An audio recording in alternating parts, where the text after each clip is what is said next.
દ્વારકાધીશ મિત્રો નવા વ્લોગમાં તમારું સ્વાગત છે। હું જયરામ દેસાઈ મિત્રો। તો હવે આપણે ડાયરેક્ટ સવારમાં ભેંસો છોડીને નીકળી ગયા છીએ તળાઈ બાજુ પાવા।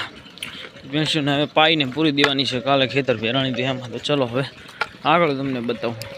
તો જુઓ આપણે ભેંસો ખેતરમાં પોકી ગઈ છે, પોળી રહી છે।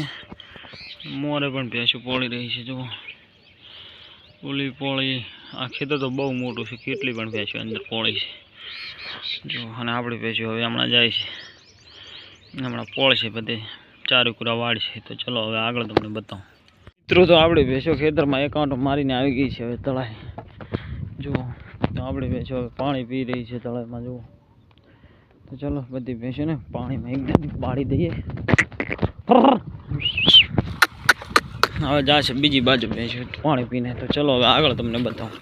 તો જુઓ આપણી ભેંસો અત્યારમાં વહેલા તળાઈમાંથી હવે બહાર કાઢી નાખી છે। હજી વાગી ગયા છે 10 વાગ્યા સુધી ઓલા ખેતરમાં પોળી હતી ને હવે લઈ જવાની છે બીજા સીમાડામાં। તો ચલો હવે આગળ તમને બતાવું। તો હવે આપણી ભેંસો ચડી ગઈ છે માર્ગે, જાય છે સીમાડામાં, ચમણા જાય છે જોઈએ। તો ચલો હવે આગળ તમને બતાવું। તો આવી ગઈ છે આપણી ભેંસો જુઓ વગડામાં ને અહીંયા ગારામાં બેઠી છે। તો હવે કંઈ લાંબુ ચરે એવું નથી, તો તમને બતાવ્યું કાંઈ નહીં। હમણાં બધે પડ્યું છૂટા ખેતર એમાં પોળી રહી। ચલો આગળ તમને બતાવું મિત્રો। તો જુઓ આપણે આવી ગઈ છે ભેંસો કરે અને બાંધી નાખી છે। જુઓ નહીં શ્યામમાં બહુ ચરે એવું નહોતું એટલે આવી ગઈ છે ભેંસો સટ કરે। તો ચલો હવે આગળ તમને બતાવું।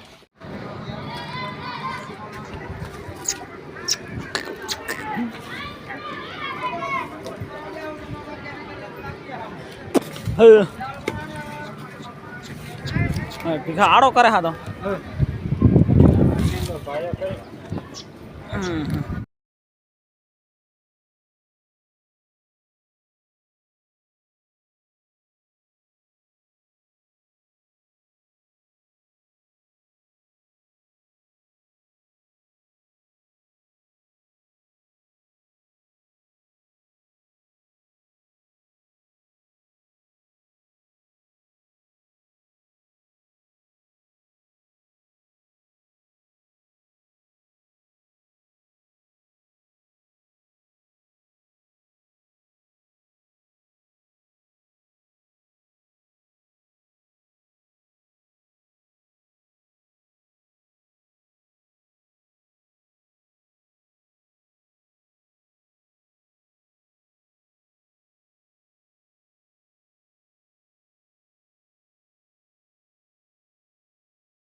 મિત્રો। તો આપણે નિયર બિયાર કરીને હવે આ દોડ્યું લઈને જવાનું છે ઘરે, કેમ કે પાપડી લાવવી પડશે ને એટલા માટે।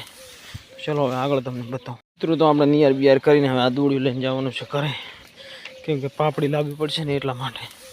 ચલો હવે આગળ તમને બતાવું।